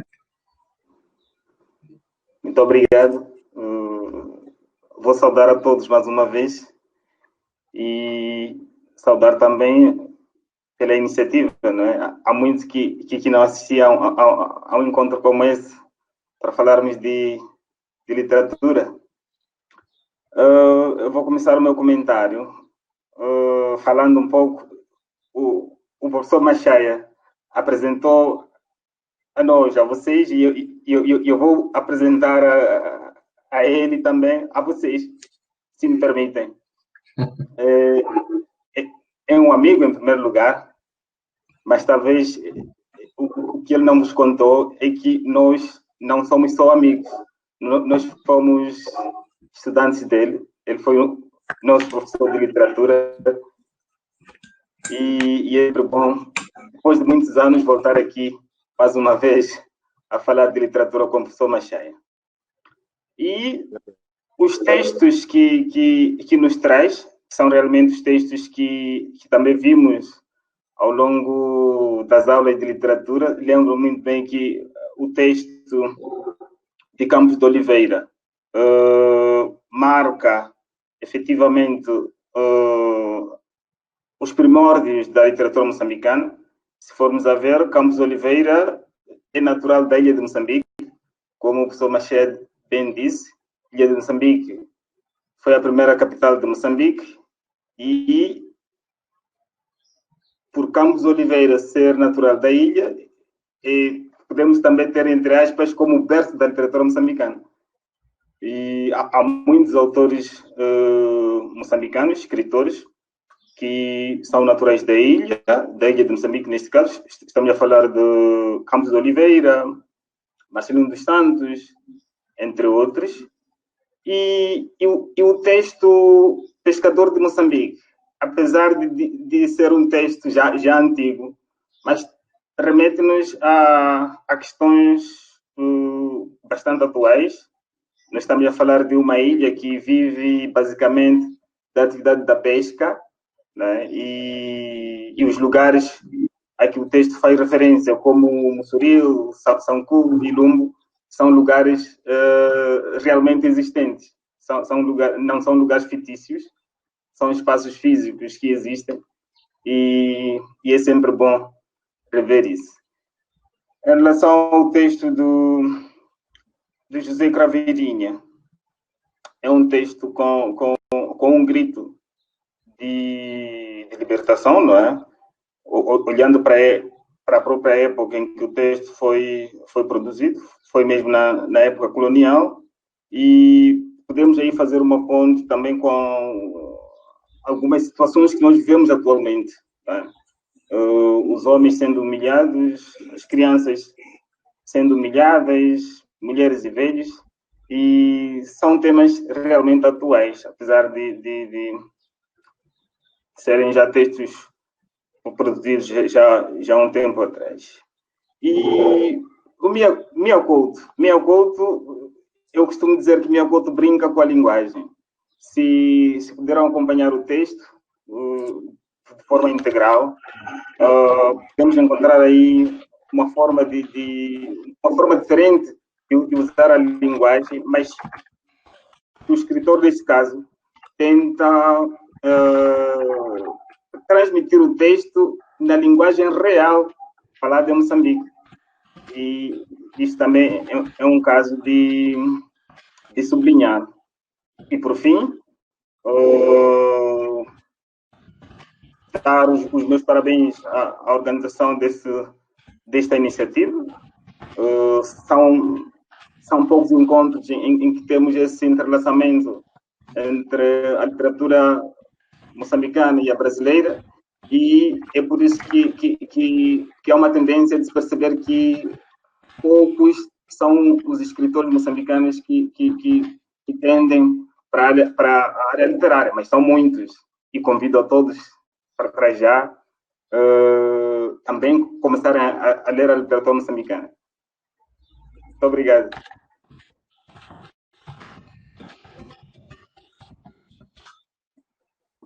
Muito obrigado você, Nildo. Muito obrigado mesmo. Importante ouvir as suas contribuições sobre as obras literárias e também saber dessa sua relação com o professor Machaia. Isso é gratificante, porque são as dobras e os desdobramentos, né, desse nosso aspecto formativo.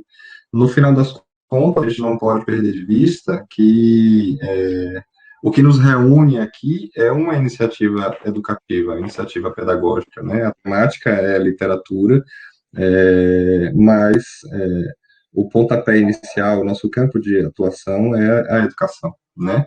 Então, é importante marcar esse lugar porque é para esse lugar que estamos pensando a potência positiva mesmo, assim, dessa interlocução, desse entrelaçamento entre literatura moçambicana e brasileira, né? Nós abrimos o texto do convite para esse seminário, perguntando sobre aquilo que poderíamos escrever, elencar como sendo nossos respiros dentro desse contexto de pandemia e de isolamento social, muitas vezes isolamento afetivo, e perguntando se a literatura seria um desses respiros, seria um lugar desses respiros, esse lugar de oxigenação e de renovação e de reinvenção da própria condição humana precarizada por conta dessa condição pandêmica, né? Em que medida a vida ela pode ser alargada, expandida, ressignificada a partir da ficcionalidade que a literatura pode oferecer, ou até mesmo se for por um caráter mais documental, uma literatura mais documental, histórica também, nos levar para outras temporalidades que nos tire dessa condição atual, né? Que nos convide a estar em outras possibilidades de existência. Então, eu acho que é importante marcar essa dimensão educativa em que a literatura, que aqui a gente tem tanto trazer e discutir, ela se encontra, né? Inclusive, abrindo espaço para que a gente traga, nessa perspectiva de fazer desse seminário também um sarau, não apenas essa literatura que a gente encontra como sendo aquilo que a gente lê e viaja e navega junto a ela, mas também aquilo que a gente se permite escrever. Então, por isso que seria interessante que, caso alguém tivesse vontade, compartilhasse também os seus escritos que são também literatura brasileira e que são também literatura moçambicana, caso seja um sujeito de Moçambique, né? Então, tomar um pouco, fazer um movimento antropofágico do Munduruku, quando ele fala sobre essa literatura indígena que é tudo e qualquer coisa que criamos, por que não pensar nessa literatura nossa, mundana, sem nenhuma subordinação a um caráter sou artista, sou escritor, para que a gente possa também se permitir gestos e operar com conceitos do campo da arte literária, né, para também exercitar esse lugar de ser escritor, fazer-se escritor enquanto se escreve, né? Então, acho que é interessante também a gente apostar nisso, encontrar nesses gestos, nessa operação de conceitos do campo da arte literária, algumas pistas para pensar a formação de professores, para pensar o nosso lugar de autoria, não apenas para pensar grandes temáticas como a identidade ou nacionalismo ou a relação da identidade com a diferença. Isso sim é muito relevante, é muito importante, não à toa que a gente cita os referenciais teóricos, né, e existem muitos outros que podem encaminhar para esse lugar formativo de referencial teórico, né, de tudo isso que a gente tem falado aqui, da importância da literatura, da escrita, da leitura, das temáticas sobre questões étnico-raciais ou afrocentricidade. Nós fizemos uma coletânea, né, de coisas que poderiam ser exploradas nesse sentido, mas por que não pensar também nos pequenos gestos, nessas singularidades que acontecem nos exercícios mais pragmáticos e mais experimentais de dentro da sala de aula. No gesto de selecionar alguns textos e ler alguns textos em voz alta, apresentar aquilo que se gosta ou aquilo que se escreve, experimentar a escrita, os modos de escrever, que acho que vai ser melhor explorado na nossa sétima, no nosso sétimo seminário do Tecendo, aqui, né, pelas queridas professoras Giovana e Alda. Então, enfim, eu acho que é uma boa marcação. Eu quis aproveitar essa sua fala, Nildo, para poder trazer também essa dimensão educativa que não pode ser perdida de vista naquilo que a gente pensa sobre a literatura entrelaçada Moçambique e Brasil. Tá? Agradeço. Queria saber se tem outras pessoas inscritas. Acho que a Cris estava inscrita, né? Se não me falha a memória. Oi. Cris. Pode Oi. falar, Cris. Oi, Davi, boa tarde. Boa Boa tarde. tarde a todos. Desculpem o atraso. O almoço atrasou um pouquinho e aí eu cheguei também atrasada. Muito bom ouvir vocês. Obrigada pela seleção de textos. Também me encantei com a leitura de alguns. Também não li todos, pela dinâmica mesmo do momento, mas alguns já caminharam em algumas rodas comigo de conversa, de leitura, né? Então foi muito bom reencontrá-los ali naquela seleção, alguns autores que eu gosto bastante de compartilhar nas rodas. Quando eu comecei a ouvir vocês, eu confesso que eu fiquei muito emocionada de ver o Machaia e os amigos. Esse encontro assim possível, né, que aconteceu pela virtualidade. Eu gostei muito de ouvir os amigos do Machaia se referindo ao professor Machaia, ao doutor Machaia. Parece-me assim que esse encontro possibilitou assim essa aproximação de um Machaia que eu não pude conhecer muito, apesar de algumas tentativas, né, Machaia? A gente tentou, mas não aconteceu, tudo bem. Mas está sendo muito legal ouvir, né, esses colegas do Machaia se referindo e conversando sobre esse encontro com o Brasil, com a literatura, né, brasileira. E eu, por essa emoção, né, de ver os colegas falando em português, falando um pouquinho das suas vidas, eu me lembrei de um poema do Paulo Leminski, que eu posso, Davi, declamar para mais adiante, como um gesto mesmo de agradecimento desse encontro com os colegas do Machaia aqui com a gente. Mas, na conversa, né, uma conversa tão bonita que a Gil fez com a gente, eu preciso falar um pouquinho da questão das águas, que eu tenho, né, me permitido também, Davi, como você falou, a pensar muito esse encontro, né, desses rios que se encontram na sala de aula, né. Estou trabalhando muito com essas ideias de encontro que a gente tem na sala de aula, né, e podendo olhar para isso de uma maneira mais calma, tem sido muito belo para mim. Tanto que durante esses gestos de escrita que a gente faz em sala de aula, nem sempre a gente consegue entender algo que nos move, né? E agora, na pesquisa, eu consigo entender um pouco daqueles processos.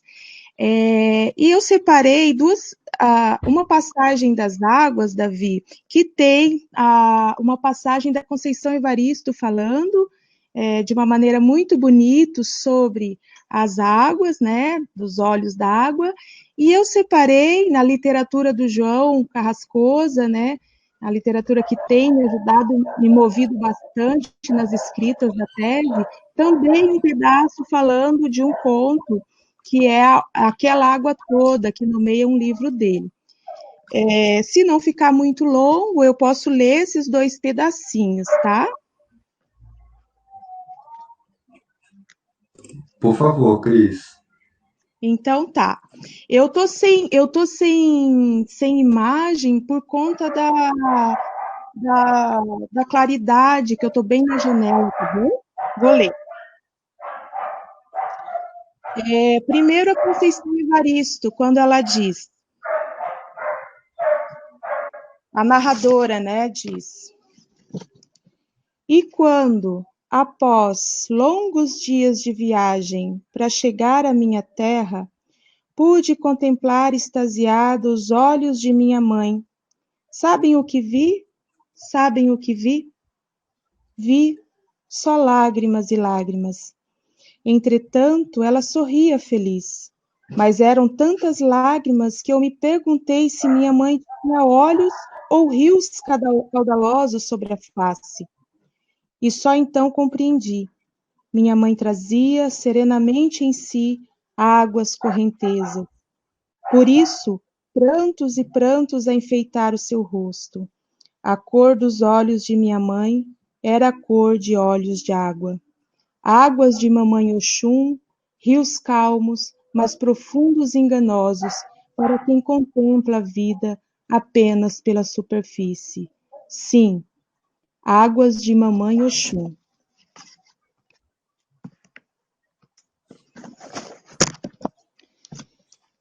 E para celebrar esse encontro das águas da Conceição, né, com as águas do João, eu leio um fragmento do Aquela Água Toda, um conto.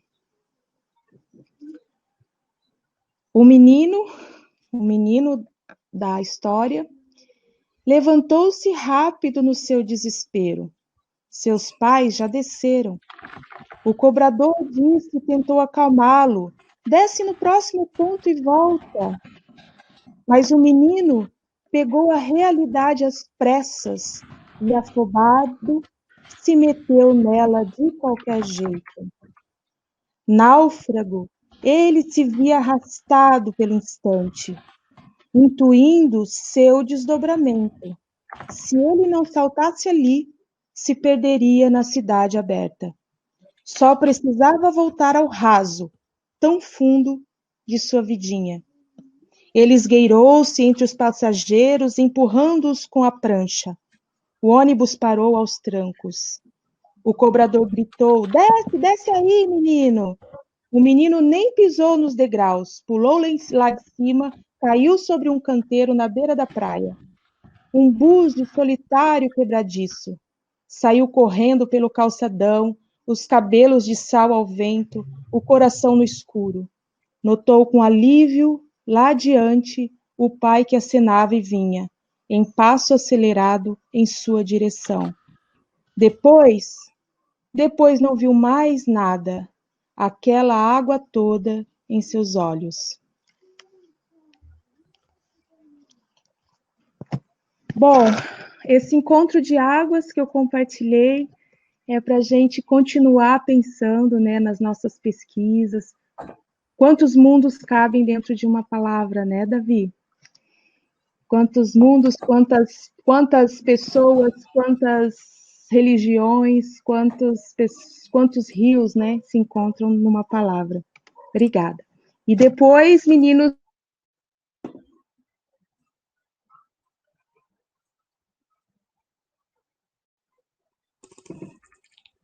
O depois ficou, né? Quando? A Cris sumiu. Cris, gratidão, tá? Muito obrigado pelas suas contribuições, pelos trechos que você selecionou, pela sua leitura. Muito obrigado. Eu vou te pedir que também mencione aqui no chat da onde você extraiu as obras, tá? Por favor. Da Conceição e do Carrascosa, tá bom? Eu vou passar a palavra para o Lê, que está inscrito, e eu vi também que o Machaia fez solicitações aqui para o Calife, para o Nildo, que eu não sei se gostariam de atender as solicitações. Mas então, para a gente poder ir encaminhando para essas últimas inscrições por conta do teto do horário que a gente estipulou para os nossos encontros. Tá bom, gente? Passar a palavra para o Lê. Então, Davi, eu acho que eu vou abrir mão da palavra para vocês poderem encaminhar o fim do encontro. Eu tinha só selecionado um trechinho, um parágrafo antes também aqui do Mia Couto para ler, não sei se leio ou não, fiquei em dúvida. Eu acho que deveria ler. Lê. Leia. Tá, eu vou ler então. Esse é de um pequeno texto ensaístico do Mia Couto, né? Porque além de escrever os romances e os contos, ele também tem uma pequena literatura ensaística, né? Uma publicada no Brasil, né? Que é o Porque Obama, se Obama fosse africano. Mas tem um outro que eu acho que não saiu no Brasil, publicado em Portugal, o Pensatempos. E eu tenho essa edição aqui, e é de uma fala que ele fez em Maputo, em 2003. Nós vivíamos em 2003 um momento de grande esperança no Brasil, né? Mas esse trechinho lido pelo Miyakoto lá em Maputo em 2003 ressoa para mim assim como muito atual para nós hoje. Então, eu vou ler esse trechinho, tá? É um parágrafo só, é muito curtinho. Ele diz assim: Este é um momento de abismo e de desesperanças, mas pode ser ao mesmo tempo um momento de crescimento. Confrontados com as nossas mais fundas fragilidades, cabe-nos criar um novo olhar, inventar outras falas, ensaiar outras críticas e outras escritas. Vamos ficando cada vez mais a sós, com a nossa própria responsabilidade histórica de criar uma outra história. Nós não podemos mendigar ao mundo uma outra imagem, não podemos insistir uma atitude apelativa. A nossa única saída é continuar o difícil caminho e longo caminho de conquistar um lugar digno para nós. E esse lugar ele só pode resultar da nossa própria criação. É isso.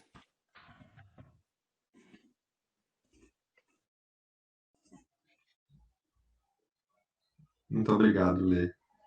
Muito lindo. Emocionante. Emocionante mesmo. Muitos sentimentos nesse momento. Machaya, gostaria de falar?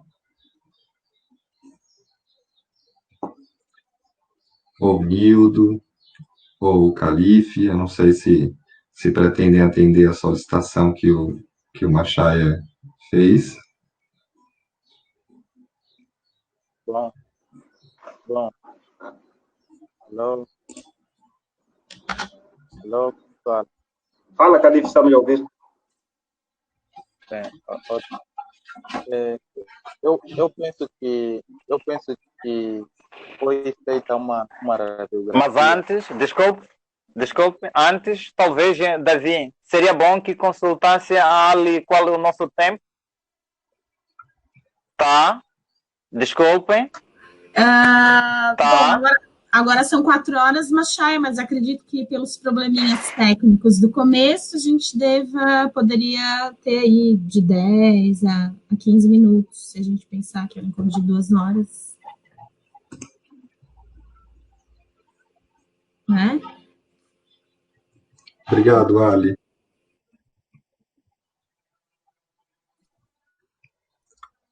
Acho que o Nildo estava falando, eu não sei, eu me perdi aqui em quem estava falando. Era o Calife. Calife, por favor. Como dizia, a maior parte dos colegas aqui presentes estão aqui a trazer de forma sucinta aquilo que é a literatura brasileira, bem como a literatura americana. E em relação à literatura americana, existem em Moçambique vários escritores, vários autores, de acordo com a forma peculiar que a literatura. Se calhar, o que mais falta aqui é a questão da divulgação. Né? E esta pode ser uma das plataformas possíveis de conseguirmos, né,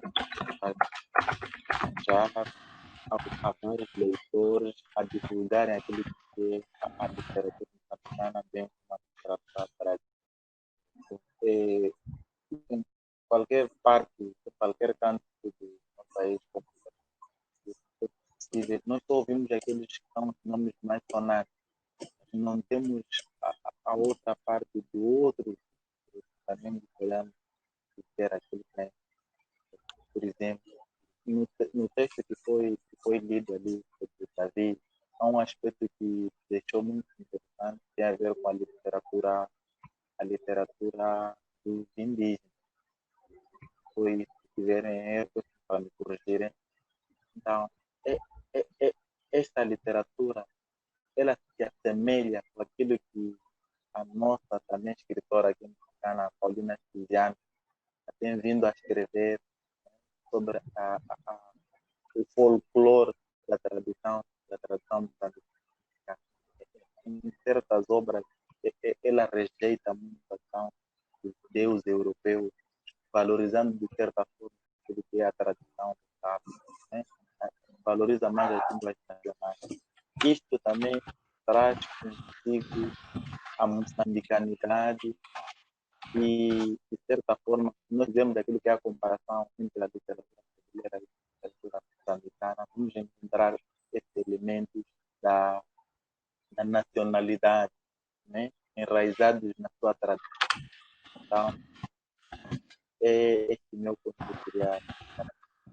E desde a minha internet aqui não está a facilitar muito. A qualquer momento poderei perder o vídeo. E até lá.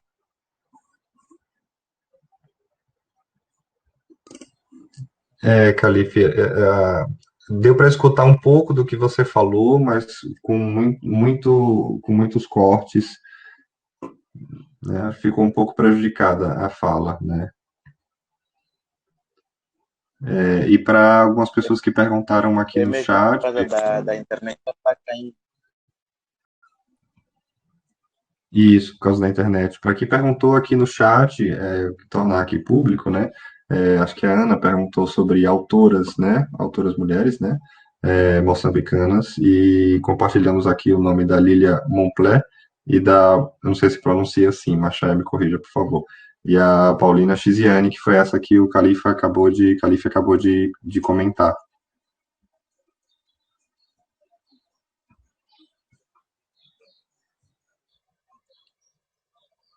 Acho que se o Calife tiver encerrado e o Nildo quiser continuar. Já.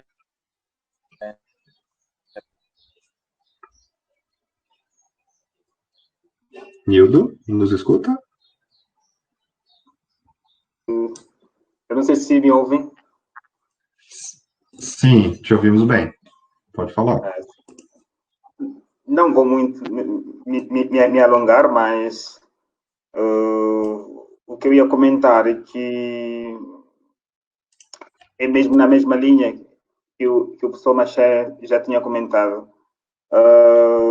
Entre Brasil e Moçambique, há aqui no meio algo que nos impede essa partilha da literatura, não é? Como o professor Machado dizia, Moçambique tem como referência metropolitana a questão de Portugal, não é? Mesmo para a questão dos textos que estão nos currículos moçambicanos, tendem mais para a vertente portuguesa, e isso não tem facilitado muito essa partilha de obras de escritores moçambicanos e brasileiros, porque aqui ao meio há uma espécie de barreira que na minha ótica cria uma certa dificuldade. Agora, a partir de já, eu acho que o que podemos ter como desafio é essa abertura, não é? Não sei como, mas devia haver um pouco mais de abertura do mercado literário moçambicano para o mercado literário brasileiro e vice-versa, obviamente. E para os autores contemporâneos moçambicanos, estamos a ter muitas obras a serem escritas e publicadas, mas infelizmente, por essa questão já dita, são poucas as obras que chegam ao mercado brasileiro. E há aí um desafio a ser ultrapassado.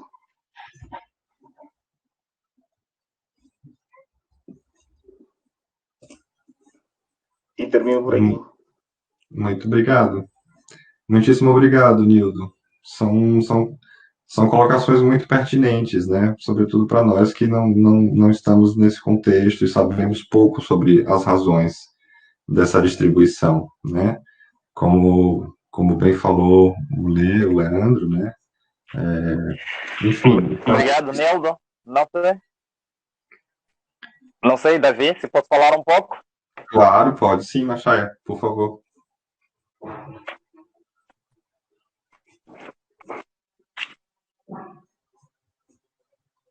Machaia?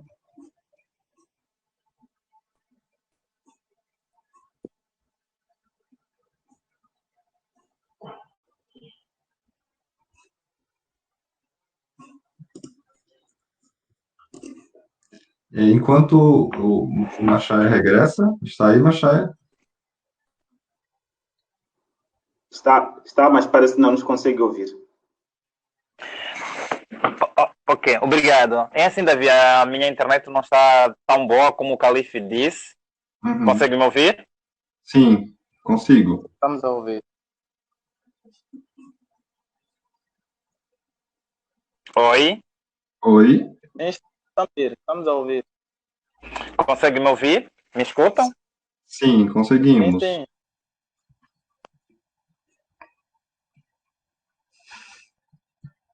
Que bom. Como o Nildo referenciou da barreira que existe um pouco desta da literatura moçambicana para o Brasil, né? Um ponto também marcante é que Moçambique ainda não ratificou o acordo ortográfico, o que significa que, ao nível do currículo moçambicano, nós somos obrigados até hoje a escrever tal qual fomos emanados a quando da colonização, né? A escrita toda ela obedece o SVO, que é o sujeito, verbo, objeto e assim por aí. A gente ainda escreve as atividades, tudo, pacto com o C antes do T, assim sucessivamente. Só para ver que ainda estamos muito atrelados a isso. Temos um caminho, é um grande desafio, mas estamos aí caminhando. São algumas dessas barreiras, né, linguísticas que ainda vamos incorrer. É tudo que eu tinha. Tinha muito, de muito importante. É verdade, Machaia, que bom que você trouxe esse outro elemento, né, que é importante da gente mencionar. Pessoal, a gente está, então, chegando ao fim, tá, da nossa sessão, do nosso seminário, da nossa conversa, sarau, enfim, da forma como a gente quiser nomear, tá? E queríamos, eu e o Machaia, agradecer, né? Acho que antes da nossa leitura, Machaia, você gostaria de agradecer? Isso, sim. Antes da leitura. Posso falar? Com certeza. A todas as meninas que estão aqui no grupo, vejo elas, outras colhendo no silêncio, o silêncio fala mais, vejo tantas elas aí. Isto reverbera em nós, né? Reverbera na minha pessoa, reverbera na moçambicanidade, reverbera nos meus colegas que também estão aqui a escutar e a poder partilhar a sua experiência. É muito bom. Eu quero agradecer ao Tecendo a oportunidade, principalmente ao Lé, desde cedo eu disse, que por ter aceito a minha ida ao Brasil, a minha vinda ao Brasil, poder estudar e fazer parte deste grupo maravilhoso que se chama Tecendo, né? Que numa altura em que a gente vive de uma pandemia que nos assola, a gente tenta outros olhares, tenta sopros, tenta caminhar, tenta textos literários para poder passar esse tempo. Com o livro que o Lé também está fazendo muito sucesso, que em 5 minutos, que às vezes a gente vai escutando, é uma coisa maravilhosa. Quero agradecer também, principalmente, aos meus compatriotas de Moçambique, que dispuseram-se em estar nesta live de hoje. O Nildo, que neste momento está em Portugal e no Porto. O Calife também, que está aqui em Moçambique comigo. Eu estou maravilhado por ver elas e as suas falas. Não podia tecer muito delas, já que assim, mas enquanto estudantes, na altura, foram fenomenais e hoje têm sido. São esses aqui a poderem estar aqui. Eu estou grato pela reciprocidade, pela partilha mútua e de todos vocês. Não tenho mais palavras. Obrigado por terem nos escutado, por nos terem ouvido. E vamos partilhando. É isso, Davi. Gratidão, Machaia. Até os seus agradecimentos me emocionam, de tão bonito que são. Muito obrigado. E eu queria fazer um agradecimento público e especial aqui para o Machaia por toda a paciência, toda a troca que nós tivemos ao longo dessa semana.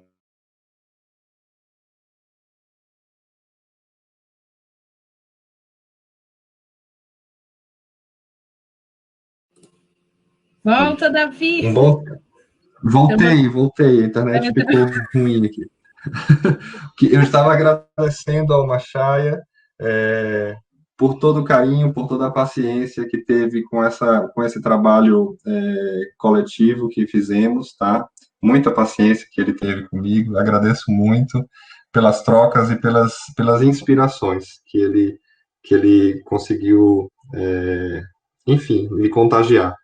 Tá? Queria também agradecer a presença de todos e de todas, o Douglas, eu vou mencionar a todos, tá? O Luiz, o Nildo, que muito gentilmente participou conosco desde Portugal, o Lê, né? A Ana, o Calife, que muito gentilmente participou desde Moçambique, o Rafael, o Rafa, meu ex-orientando e amigo, a Elisa, a Giovana, a Luciana Colucci, muito obrigado. A Fran, minha companheira que está aqui conosco, a Isa, querida, a Ali, a Lígia, o Paulo, a Cris, a Ariana e a Ana que se duplicou aqui. Bom, então, queria fazer uma leitura breve daquilo que me marcou muito do texto do Machaia para compartilhar com vocês e encerrar o nosso encontro, que diz: percorreu por vários caminhos, labirintos e esquinas da cidade, naquela que é carinhosamente chamada de terra das mutianas orejas, mulheres bonitas, do muciro, da chima de caracata, polenta de mandioca, com papai, peixe característico da região, e das pequenas montanhas. Machaia. Aquele baiano, para todo canto que vai, até quando vai para o famoso canto nenhum, carrega seu gostar de livros, de cinema e de gentes. Sonha em ter uma rede em casa e tempo bom para entrar no mar e para encontrar as pessoas, trocar sorrisos e abraços. Esta é a marca que eu acho indelével do Davi. Foi bonito partilhar consigo. Por fim, é importante mencionar que desse encontro entre Machaia e Davi nasce a vontade para este seminário Sarau, oferecido aos amigos e às amigas, oferecido ao Tecendo e às demais instituições aqui presentes, onde falamos e sentimos um pouco dos entrelaçamentos literários entre Moçambique e Brasil, como em um abraço de diferenças que se tocam nesse abraçar, segundo aquilo que Tomás Tadeu nos fala sobre um currículo e uma pedagogia da diferença e da multiplicidade. Quando diz, em certo sentido, a pedagogia significa precisamente diferença. Educar significa introduzir a cunha da diferença em um mundo que sem ela se limitaria a reproduzir o mesmo e o idêntico, um mundo parado, um mundo morto. É nessa possibilidade de abertura para um outro mundo que podemos pensar na pedagogia como diferença. Obrigado, pessoal. Sintam-se abraçados, tá, por esse encontro de hoje.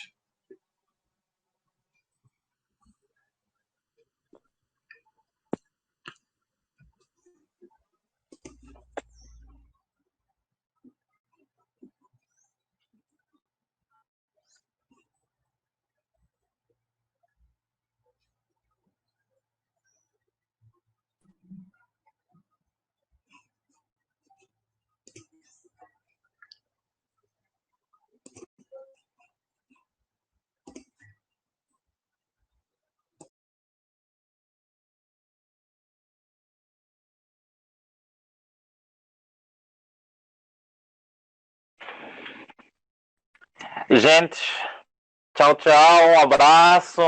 Foi assim. Podem ligar as câmeras, liguem as câmeras quem puder, quem não puder, não há problema. E estamos aí